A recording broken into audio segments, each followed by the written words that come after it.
3주 전인가요? 미국의 동남부 쪽으로 셀리라고 하는 허리케인이 지나고 나서부터 아마 여름 날씨가 갑자기 이제 변하면서 가을 날씨가 서서히 된 것 같습니다. 그리고 여러분들이 느끼시는 것처럼 추석이 지나면서 아침에 굉장히 제법 그래도 쌀쌀해졌고요. 토요일 날 아침 기도에 나오는데 제법 쌀쌀함을 그렇게 느끼게 됩니다. 그래서 자연스럽게 여름의 옷도 점차로 옷장으로 들어가게 되고, 저도 오늘 가운을 까만색으로 바꿨습니다만은 여러분들의 옷차림도 보니까 이제 남자분들은 그대로인 것 같고 여자분들은 그래도 계절에 조금 민감해서 가을 분위기가 나는 옷들을 입고 오셨는데, 아무튼 그렇게 계절을 준비해 가는 것이 어찌 보면 삶의 지혜라고 그렇게 할 수가 있습니다. 제 생각에는 사실 계절에 변화하는 것에 따라 순응하면서 옷차림을 바꾸는 것을 굳이 삶의 지혜래까지 할 수 있을 것이냐라는 생각이 들고요. 아무튼 계절에 변화하여 반응하며 사는 것은 사람의 당연한 모습이라고 하는 생각이 듭니다. 제가 하와이에서 목회할 때 하와이는 저는 항상 여름인 줄 알았습니다. 그도 그럴 것이 적도 바로 위에 있는 섬이 하와이고요. 물론 제가 한국에서 살다가 하와이를 갔기 때문에 제가 첫해 느끼는 여름이나 겨울이나 별 차이를 못 느꼈습니다. 그랬더니 하와이에서도 1년 살고 2년 살다 보니까 하와이도 겨울이 존재하더라고요. 하와이 제일 높은 산이 12,000피트가 되는데 거기에 겨울에 눈이 쌓이고요. 그래서 하와이에서 눈을 볼 수 있는 산도 있고, 그래서 겨울에 때로는 긴팔도 입어야 될 정도로 쌀쌀한 정도의 날씨도 있음을 제가 알게 됐습니다. 오늘 본문 말씀에 보면 예수님께서 당시의 사람들이 가장 관심을 가지고 있었던 하나의 문제에 대하여 말씀하고 있습니다. 그 문제가 뭐냐면 바로 때에 관련된 문제입니다. 여기서 때라고 하는 말은 어떤 때를 말하는 것이냐면 이 세상 마지막 때가 언제인가가 예수님 당시 유대인들이 가지고 있었던 그런 궁금증이었다고 하는 얘기입니다. 그런데 문제는 예수님이 말씀하셨던 것처럼 이제 그때와 그 시를 알지 못한다는 데 있습니다. 그때와 그 시를 알면 그것에 대하여 미리 준비하면 좋을 텐데 그때와 그 시기를 알지 못하니까 미리 준비하기가 쉽지 않다는 데 있습니다. 제가 앞서 말씀드렸던 것처럼 계절의 변화처럼 우리에게 어떤 느낌이 있으면 옷을 바꿀 준비를 하는 것이 당연한데 마지막 때를 우리가 알 수 없으니까 미리 준비하기가 결코 쉽지 않은 것은 이제 분명한 사실입니다. 그래서 바로 여기에는 삶의 지혜와 신앙의 지혜가 필요하다고 하는 사실을 여러분들이 믿으시기를 바랍니다. 제가 앞서 계절의 변화를 따라가는 것이 굳이 지혜라고 말할 필요가 없다고 드린 말씀이 바로 이 말씀을 염두에서 드린 말씀이고요. 내가 그 변화를 느끼지 못한다 할지라도 미리 준비하는 사람이 바로 지혜가 있는 사람이라고 하는 말씀입니다. 이제 가을이고 곧 겨울이 옵니다. 이 말은 제가 여러분들에게 지금 계절의 변화를 알려드리려고 하는 말씀이 아니라 지금 우리가 마지막 때를 준비해야 한다고 하는 얘기고, 지금 우리에게 주어진 삶에서 어떻게 겨울을 준비하는 것이 지혜로운 사람이 될 수 있는가, 오늘 말씀을 통해서 함께 생각해보며 은혜 나누기를 원합니다. 첫 번째로 죽음의 때라고 하는 것은 지금 현재가 결정하게 됩니다. 이런 이야기가 있습니다. 한 젊은이가 나이 많은 늙은 교수님을 찾아가서 대화를 하게 됐습니다. 이 젊은이는 자신이 죽는다는 것은 이제 분명한 사실이니까 자신이 죽기 전에 미래를 어떻게 준비해야겠느냐라고 이제 교수님에게 말을 하게 됩니다. 그러자 교수님이 이 지혜로운 청년에게 칭찬을 합니다. 젊은 사람이 벌써 죽음을 준비하니 기특하다고 그렇게 생각을 하게 된 겁니다. 그러자 이 청년이 다시 교수님에게 이렇게 묻습니다. 그럼 죽음을 준비하는 것에 시간이 과연 얼마나 걸리겠습니까? 라고 질문을 하게 됩니다.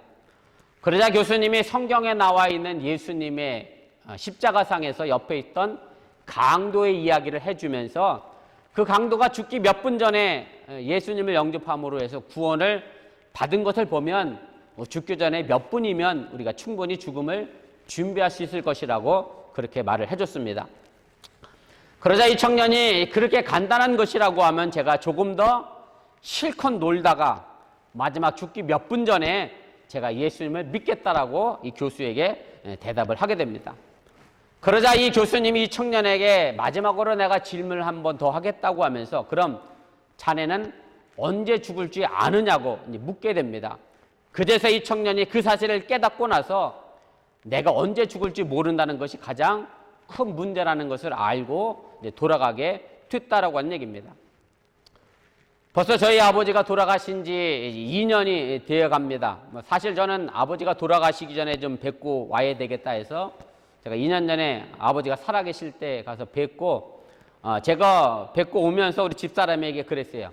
그래도 아버지가 6개월은 더 사실 것 같다. 그리고 다시 미국에 왔는데 여러분들이 아시는 것처럼 제가 미국에 도착하고 나서 이틀 뒤에 바로 저희 아버지가 돌아가셔서 제가 다시 한국에 다녀왔습니다. 우리가 죽을 것은 어느 정도 예상은 할 수 있습니다. 그러나 언제 죽을지 그 누구는 아무도 알 수 없다라고 하는 얘기입니다. 바로 오늘 본문 시작에서 예수님께서 이렇게 말씀을 하십니다. 본문 36절인데요. 그날과 그때는 아무도 모르나니 하늘의 천사들도 아들도 모르고 오직 아버지만 아시느니라. 이 말씀은 마지막 때 죽음의 그날이 언제일지 아시는 분은 오직 하나님 한 분뿐이시고 그 누구도 모른다는 그런 말씀입니다. 이제 조금 불경스러운 말처럼 들릴 수 있겠습니다만은 오해 없이 들으시기를 바랍니다. 제가 생각하기에는 하나님도 모르지 않으실까 그렇게 조심스럽게 추측을 해봅니다. 정확히 저 말씀을 드린다라고 하면 마지막 때를 모르신다라기보다는 그 때에 대하여 별로 관심이 없으신 것이 아닌가 그런 생각을 제가 하게 됩니다. 제가 이렇게 오해할 수밖에 없는 말씀을 드리는 것은 하나님의 관심이라고 하는 것이 한 사람이 언제 죽는지에 관심이 있는 것이 아니라 우리가 이 땅에 살아있을 때에 어떤 모습으로 살아가는 것인가에 대하여 하나님은 관심 가지고 계시다는 그 이유 때문에 그렇습니다. 복음서에 보면 예수님께서 부활이 없다고 하는 사두개인들과 논쟁 중에 마지막으로 하신 말씀이 이야기가 있습니다. 마태복음 22장 32절 말씀인데요. 나는 아브라함의 하나님이요 이삭의 하나님이요 야곱의 하나님이로라 하신 것을 읽어보지 못하였느냐. 하나님은 죽은 자의 하나님이 아니요 살아있는 자의 하나님이시니라. 이렇게 말씀합니다. 여기서 살아있는 자의 하나님이라고 하는 말은 하나님은 자신의 백성들에게 참된 생명을 주시며 또 그들과 교제하시는 분이라고 하는 말이고요. 아브라함과 이삭과 야곱은 이미 죽은 자들이 아니라 현재 하나님이 영생을 주셨기 때문에 그 영생을 누리면서 하나님과 교제하고 있는 부활한 자들임을 말하기 위하여 이 말씀을 하고 계신 겁니다. 다시 말씀드리면 하나님의 관심은 우리가 살아있을 때의 일이라고 하는 얘기입니다. 왜냐하면 바로 삶이 죽음을 결정하기 때문이고 이 죽음이라는 것도 결국은 삶의 일부분이기 때문에 그렇습니다.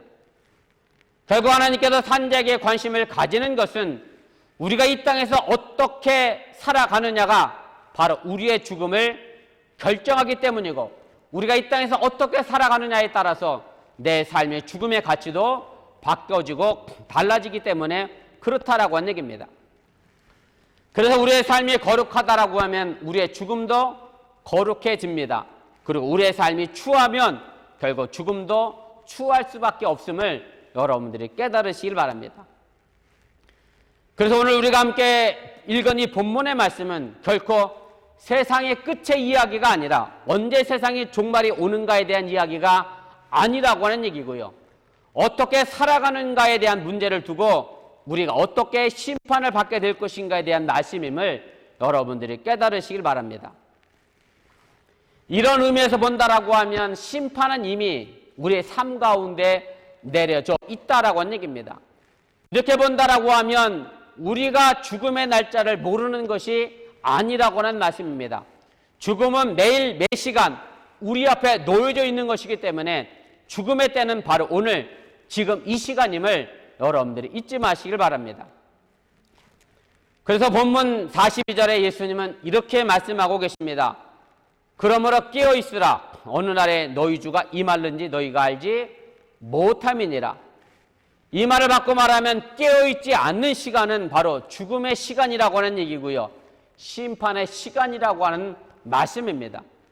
그래서 우리가 깨어있는 것이 중요합니다.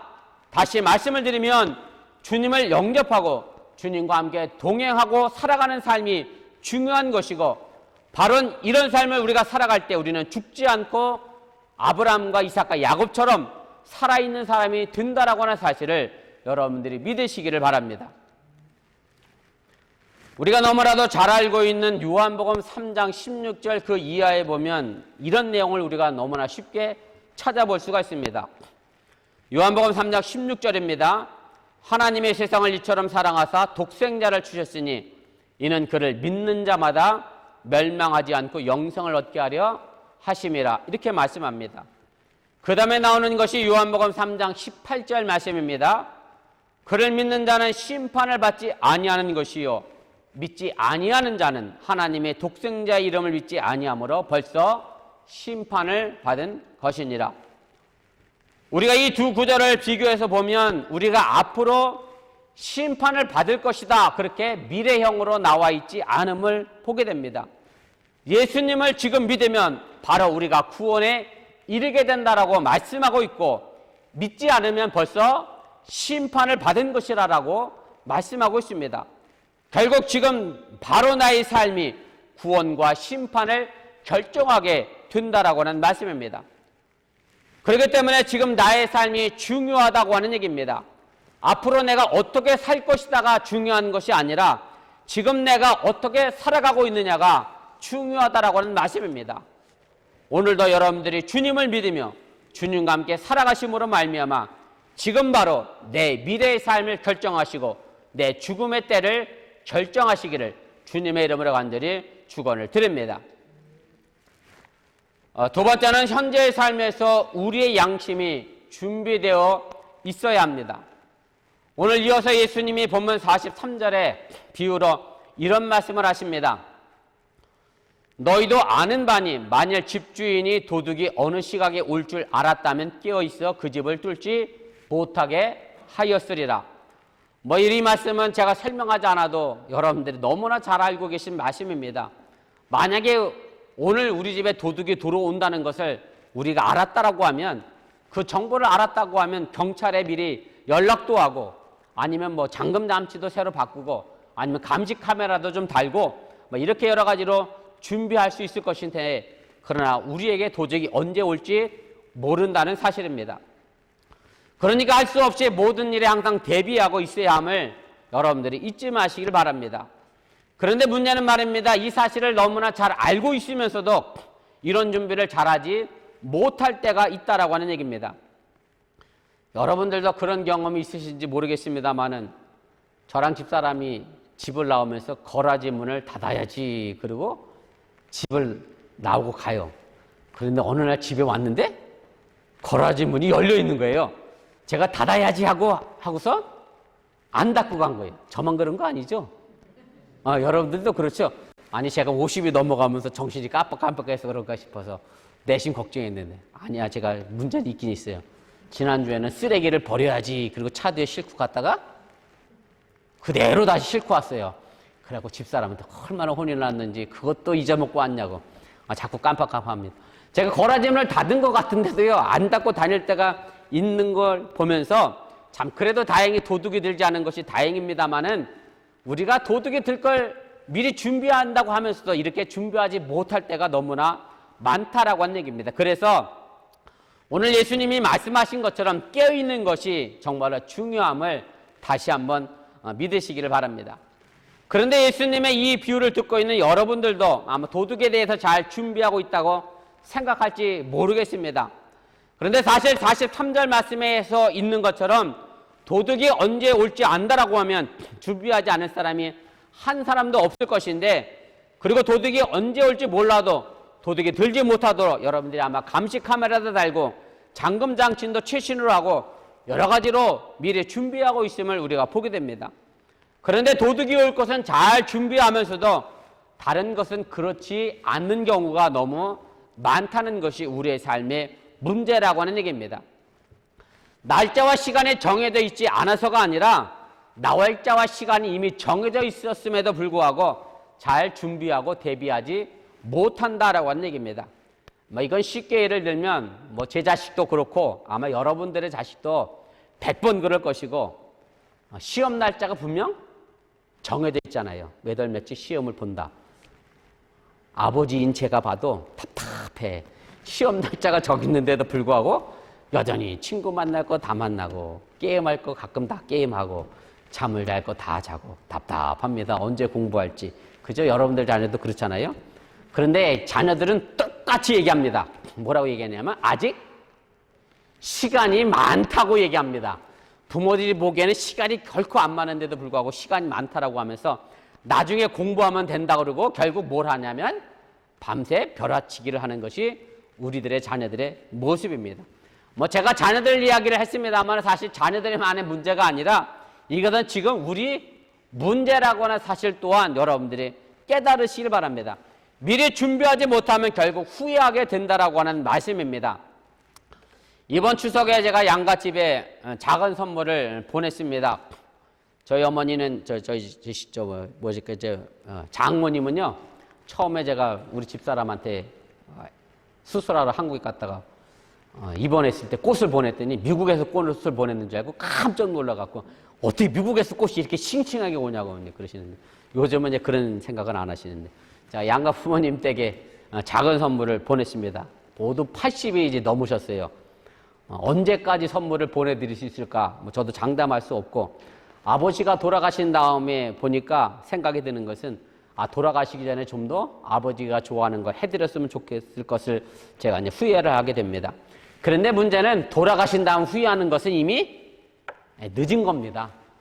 제가 추석 때 선물을 보냈지만 저희 아버지는 더 이상 그 선물을 드실 수가 없다고 하는 얘기고 다시 말씀드리면 벌써 심판을 받았다라고 하는 얘기입니다. 우리가 현재의 삶의 후회를 남기게 되면 이미 우리는 죽었다고 해도 틀리지 않는다라고 하는 그런 말씀입니다. 그런데 정말 우리가 준비하지 못하고 대비하지 못하는 것이 있습니다. 그것은 바로 양심을 도둑맞는 것에 대해서는 너무나 우리가 준비하지 못하고 대비하지 못한다는 데 있습니다. 어찌 생각해보면 양심이라고 하는 것을 차라리 도둑맞고 싶어 할 때가 많은데 이것은 우리가 세상을 살아가는데 양심이 우리의 욕심을 채우는데 때로는 부담이 될 때가 있기 때문에 그렇습니다. 바로 오늘 본문 속에서 예수님이 말씀하고 싶은 것은 바로 이 양심이라고 하는 사실을 여러분들이 깨달으시길 바랍니다. 오늘 본문 38절 39절 말씀인데요. 이런 얘기가 있습니다.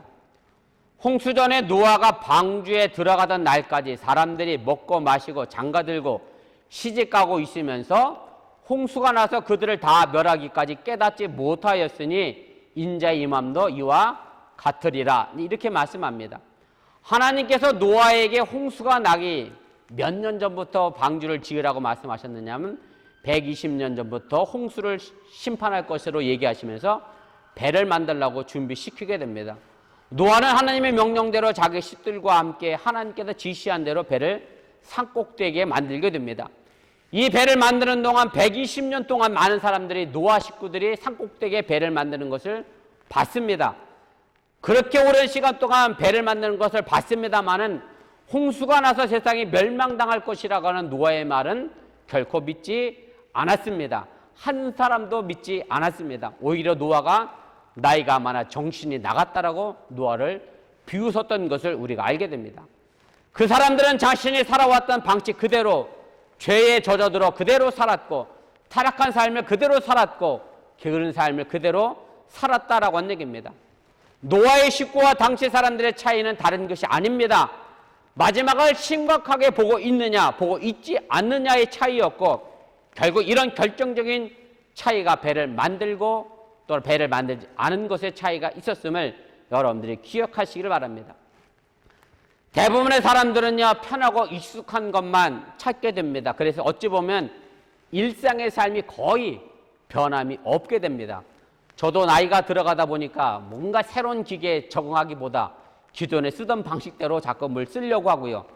그러면 현규하고 현경이는 이런 좋은 방식이 있는데 왜 자꾸 안 쓰냐고 가르치면 새로운 방식을 익히는데 너무 그게 귀찮아서 저도 내가 편한 대로 그냥 하겠다라고 고집하며 저도 편한 대로 살고 있는 사람 중에 하나이긴 합니다만은 우리가 이 부분에 대해서 좀 깊이 생각해 볼 필요가 있다라고 하는 얘기입니다.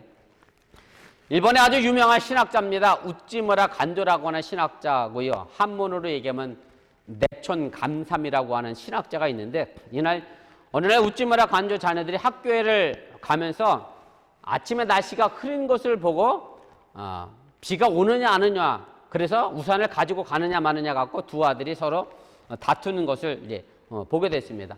한 아이는 날 흐린 걸 보니 비가 오니 우산을 가져가자라고 얘기했고, 한 아이는 날이 흐렸지 우산 가져가는 거 귀찮으니까 가져가지 말자라고 그렇게 서로 다투는 모습을 이제 보면서 우찌무라 간조가 아버지로서 이렇게 이야기를 했다는 겁니다.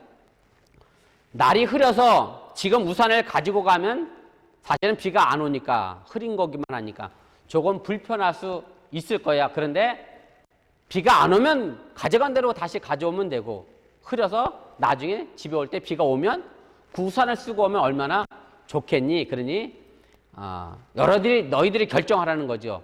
우산을 가져가는 걸 결정할 것이 아니면 편하게 그냥 우산 없이 다녀올 것을 결정하라고 하면서 이런 말을 했다는 겁니다. 조금 편한 것이 좋은지 아니면 안전한 것이 좋은지 선택해 보라고 그렇게 이야기했다라고 하는 얘기입니다. 우리가 편한 것이 좋다고 하면 편한 그대로 살면 결국 노아 때 홍수 심판을 준비하지 못한 사람들과 다르지 않다라고 하는 말씀입니다. 지금 내가 내 양심을 죽여가면서 내 욕심대로 내 편한 대로 사는 것이 좋은지 아니면 조금 불편하더라도 보다 나은 삶을 위하여 주님과 함께 살아가는 것이 중요한 것인지 우리가 생각해 보라고 하는 그런 얘기입니다. 여러분들과 제가 조금 불편하더라도 더 나은 삶을 위해 오늘도 살아있는 양심을 가지고 주님의 음성에 귀를 기울일 수 있기를 주님의 이름으로 축원을 드립니다. 세 번째는 현재를 준비한 사람의 미래는 분명 다릅니다. 우리의 인생의 끝과 심판을 알고 예비하는 자와 그렇지 않은 자와는 결코 같지 않다라고 하는 말씀입니다. 오늘 본문 40절 41절에서 예수님은 이렇게 말씀하십니다. 그때 두 사람이 밭에 있음에 한 사람은 데려가고 한 사람은 버려둠을 당할 것이요, 두 여자가 맷돌질을 하고 있음에 한 사람은 데려가고 한 사람은 버려둠을 당할 것이니라. 이 말씀은요, 구원받는 자와 심판받는 자가 분명히 나타나게 될 것이라고 하는 그런 말씀입니다. 깨어있어 준비한 사람과 그렇지 못한 사람의 차이가 분명 있다고 하는 사실을 여러분들이 기억하시기를 바랍니다. 우리가 다 같이 세상을 산다고 해서 다 같이 똑같이 천국에 가는 것이 아니라고 하는 말씀입니다. 쉽게 말씀드리면 같은 반에서 같은 선생님 밑에서 똑같이 공부를 해도 누구는 1등을 하고 누구는 꼴등을 하게 되어 있습니다. 같은 밥을 먹고 사는데도 누구는 건강하고 누구는 건강하지 못할 때가 있습니다.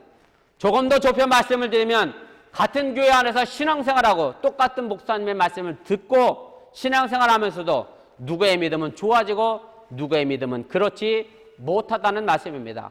그리고 결론적으로 말씀을 드리면 누구는 구원받고 누구는 구원받지 못한다는 사실입니다. 이방인이라고 하는 아주 유명한 소설을 쓴 알베르 까메라고 하는 사람이 이런 말을 했습니다. 우리들 생애의 저녁에 이르렀을 때 우리는 얼마나 사랑했는가를 놓고 심판받을 것이다 라는 말을 했습니다. 하루해가 저무는 저녁이 오듯이 우리 인생에는 저녁이 찾아오게 되어 있습니다. 계절이 매년 봄에 멈춰 서 있는 것이 아니라 여름을 지나 가을을 지나 겨울이 오게 된다라는 말씀입니다. 마찬가지로 우리 인생도 마지막 때를 향하여 쉬지 않고 나가게 됩니다. 이것은 그 어떤 사람도 벗어날 수 없는 진리 중에 진리라고 하는 말씀입니다. 사는 시간이 사람마다 차이가 있지만 누구에게나 예외 없이 인생의 겨울이 오고 인생의 끝이 오게 되어 있다라고 하는 얘기입니다. 그리고 그 인생의 끝에는 분명 갈림길이 존재한다고 하는 사실 또한 여러분들이 기억하시길 바랍니다. 예수님의 말씀처럼 한 사람은 남겨지게 될 것이고 한 사람은 데려감을 당하게 될 겁니다. 다시 말씀드리면 누구는 구원을 받고 누구는 구원을 받지 못한다는 그런 말씀입니다. 우리의 인생은 우리가 일한 대로, 우리가 준비한 대로, 그리고 우리가 사랑한 대로 구원받고 심판받게 되어 있습니다. 이것 또한 진리입니다. 지금 깨어 일하지 않으면, 지금 깨어 준비하지 않으면, 지금 깨어 사랑하지 않으면 생각하지 못한 마지막에 하나님은 우리의 인생을 결산하고 심판하신다는 사실을 잊지 마시길 바랍니다. 저희 교회는 참으로 감사하게도 다른 교회에 비하면 비교적 연령층들이 젊습니다. 그러나 늙었던 젊었던 간에 인생이 그리 길지 못합니다. 제가 우리 아이들에게 늘 하는 얘기지만 아버지 인생이 30년밖에 안 남았다 잘해라. 제가 이럽니다. 저희 아버지가 80에 돌아가셔서 저도 그에 비춰보면 저도 30년밖에 안 남았습니다. 그럼 우리 딸내미가 무슨 얘기냐고 120년까지 살아야 된다고 그러지만 우리 딸은 그렇게 원하지만 저는 120년까지 살지 안 살지 말만이라도 제가 고맙다고 그랬습니다. 아무튼 우리 인생의 삶은 정해져 있고 얼마 남지 않은 것은 분명 사실이기 때문에 우리가 이제 남을 삶을 가지고 우리의 죽음을 준비해야 한다고 하는 말씀입니다. 바로 지금의 삶이 우리의 죽음을 결정하기 때문에 지금 내가 어떤 삶을 사는 것이 중요하다라고 얘기입니다. 그리고 죽음은 바로 지금이라고 하는 사실 또한 여러분들 잊지 마시길 바랍니다. 지금은 다시 오지 않기 때문에 그렇습니다. 한 번 지나간 과거는 내 인생에서 이미 죽은 겁니다. 후회한다고 해서 그것을 돌이킬 수가 없기 때문에 그렇습니다. 과거를 돌이켜서 잘못된 부분을 바로잡을 수 없기 때문에 이미 지난 것은 죽은 겁니다. 그러기에 지금 내 삶은 죽었다고 해도 틀리지 않다라고 하는 얘기입니다. 그래서 우리는 지금부터 미래를 준비해야 합니다. 오늘 준비를 제대로 해야 다가오는 내일을 죽이지 않고 마지막을 준비할 수가 있다라고 하는 얘기입니다. 제가 오늘 설교 제목을 어찌 보면 좀 유치할 수도 있습니다만은 이렇게 했습니다. 지혜로운 사람은 겨울을 준비한다. 다시 말해 지혜로운 사람은 인생의 마지막을 준비하는 사람이라는 뜻으로 제가 이렇게 제목을 전했습니다. 지금 이 자리에 그리고 온라인으로 예배드린 여러분들은 결코 도둑이 갑작스럽게 쳐들어오듯이 그렇게 갑작스럽게 마지막을 만나지는 않습니다. 왜냐하면 이미 저와 여러분들은 지금을 준비하고 내일을 준비하고 있는 신앙인들이기 때문에 그렇습니다. 사도 바울의 데살로니가전서 5장 4절 6절에서 이렇게 말씀하고 있습니다. 제가 마지막 말씀으로 여러분들에게 드립니다. 형제들아 너희는 어둠에 있지 아니하매 그날이 도둑같이 너희에게 임하지 못하리니 너희는 다 빛의 아들이요 낫의 아들이라. 우리가 밤이나 어둠에 속하지 아니하나니 그러므로 우리는 다른 이들과 같이 자지 말고 오직 깨어 정신을 차릴지니라. 그렇게 말씀하고 있습니다. 이제 정말 가을입니다. 그리고 우리는 곧 겨울을 맞이하게 됩니다. 제가 여러분들에게 계절 감각을 깨우쳐 드리려고 드리는 말씀이 아니라 사랑하는 어머니교회 성도 여러분들 모두가 살던 대로 편하고 익숙하게 사는 삶의 모습이 아니라 새롭게 삶을 창조하기 위하여 오늘도 깨어있어 기도하며 준비하는 성도들이 될 수 있기를 주님의 이름으로 간절히 축원을 드립니다. 우리 기도하겠습니다.